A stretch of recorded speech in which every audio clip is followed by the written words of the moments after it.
पिछले भाग में अब तक आपने प्रहा बिना सीढ़ियों के हवेली की ऊपरी मंजिल पर पहुंच जाना चंद्रिका को अजीब लग रहा था।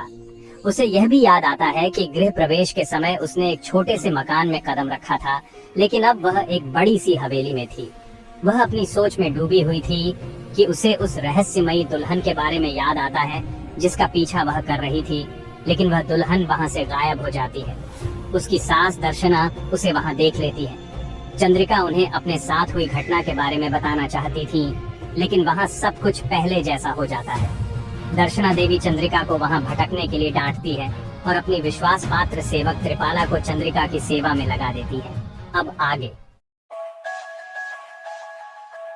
त्रिपाला, जब मैं उस दुल्हन का पीछा कर रही थी तब मैं दरवाजे से ही निकली थी, और इसी बीच जब दर्शना देवी मेरे पास आई थी तो मैं अपने कमरे के पीछे की बालकनी में खड़ी थी। मैं बालकनी में कैसे आ सकती थी? बिना कमरे में गए बालकनी में पहुंचना नामुमकिन है, और मैं तो कमरे से निकलकर उस दुल्हन का पीछा कर रही थी और कभी कमरे में वापस नहीं आई, तो फिर मैं बालकनी में कैसे आई? मुझे कुछ समझ नहीं आ रहा था। आइए बहुरानी, आराम कर लीजिए, थोड़ी ही देर में सुबह होने वाली है। सोचते हुए जो कुछ भी मैंने देखा और महसूस किया, वो सब मेरा वहम था या सच? क्या सच में कोई और दुल्हन मेरे कमरे में थी? क्या मैंने वाकई किसी का पीछा किया था? चंद्रिका ने त्रिपाला की ओर देखा। त्रिपाला सो चुकी थी, लेकिन उसके चेहरे पर अभी भी घूंघट पड़ा हुआ था। चंद्रिका को यह बात बहुत अजीब लगी, लेकिन चंद्रिका की त्रिपाला का घूंघट उठाने की हिम्मत नहीं हो रही थी। कुछ देर बाद चंद्रिका को भी नींद आ जाती है।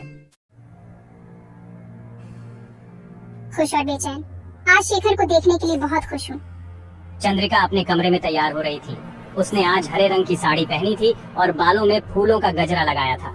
अभी वह आईने में देखकर सिंदूर लगा ही रही थी कि उसे कमरे में झांकती हुई एक परछाई दिखाई दी।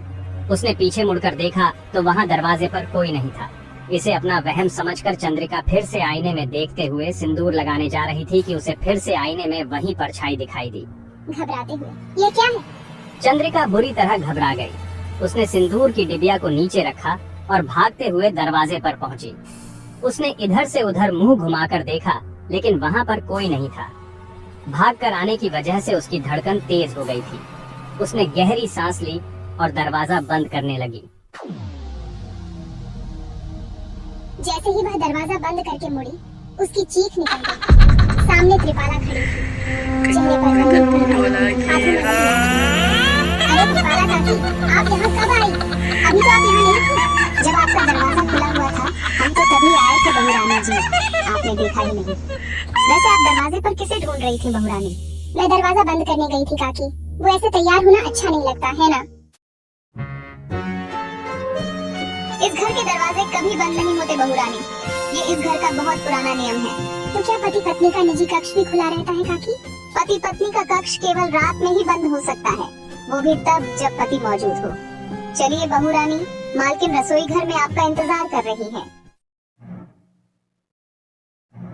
चंद्रिका ने आगे बढ़कर सिंदूर की डिबिया उठाई। वह डिबिया खोलकर अपनी मांग में सिंदूर लगाने जा ही रही थी कि तभी त्रिपाला ने उसे रोक दिया। रुक जाओ बहुरानी, आप ये सिंदूर नहीं लगा सकती। क्यों? ये तो पति की लंबी उम्र के लिए लगाया जाता है। हमारे घर की बहुएं इन सब आडंबरों पर वक्त बर्बाद नहीं किया करती बहुरानी। चलिए बहुरानी, बातों में काफी समय बर्बाद हो गया। चंद्रिका को यह बात बहुत बुरी लगी, लेकिन वह कुछ नहीं बोली और त्रिपाला के साथ चल दी। चंद्रिका जैसे ही अपने कमरे से बाहर निकली, एक नई पहेली उसका इंतजार कर रही थी। बाहर निकलते ही उसकी नजर अपने कमरे की दीवारों पर जा टिकी। दीवारों पर एक बारीक नक्काशी वाला चित्र टुकड़ों में बना हुआ था। उसने चित्र को ध्यान से देखा तो उसका सिर घूम गया। उसके साथ कल रात को जो कुछ भी हुआ था, गृह प्रवेश से लेकर त्रिपाला के साथ सोने तक, हर एक घटना उस चित्र में साफ उकेरी गई थी। ये कैसे हो सकता है?